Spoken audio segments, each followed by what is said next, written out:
প্রিয় দর্শক, আসসালামু আলাইকুম। মেঘি তো অনেক পদ্ধতিতে রান্না করেছো বন্ধুরা, একবার এইভাবে রান্না করে দেখো। একবার যদি এইভাবে রান্না করে বাচ্চাদেরকে বা বড়োদেরকে তৈরি করে দাও, তো একবার না বারবার খেতে ইচ্ছা করবে। তো এইভাবে যদি বাচ্চাদের স্কুলের টিফিনে তৈরি করে দাও, তো প্রত্যেক দিন বাচ্চারা বায়না করবে। তো চলো তোমাদের সঙ্গে শেয়ার করি। এখানে কাঁচা লঙ্কা, পেঁয়াজ কুচি কেটে নিয়েছি। নেওয়ার পরে এখন আমি ম্যাগিটা সিদ্ধ করার জন্য জল দিয়ে দিলাম। দেওয়ার পরে এটাকে সুন্দরভাবে সিদ্ধ করে নেব। তো এটাকে একদম নরম করে সিদ্ধ করে নিতে হবে।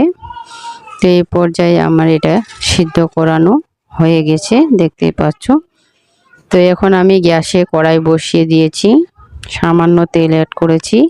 করার পরে কাঁচা লঙ্কা, পেঁয়াজ কুচি এটাকে সুন্দরভাবে ফ্রাই করে নেব।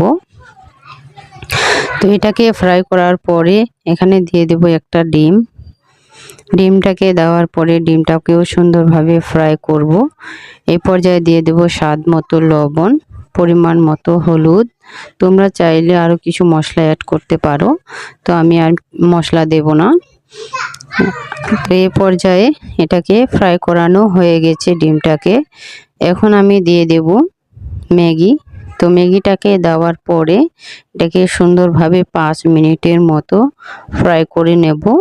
তো বন্ধুরা, এখানে অ্যাড করব ম্যাগির মশলা। তো 1 প্যাকেটের মতো ম্যাগির মশলা এখানে অ্যাড করে দিয়েছি। এটাকে দিয়ে 2 মিনিটের মতো ফ্রাই করে নেব।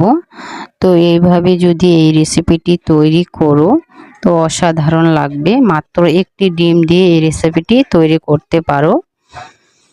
তো এইভাবে যদি বাচ্চাদের টিফিনে দাও বা বড়োদেরকে তৈরি করে দাও, তো অনেক পছন্দ করে খাবে আর বারবার রিকোয়েস্ট করবে আবারও খাওয়ার জন্য।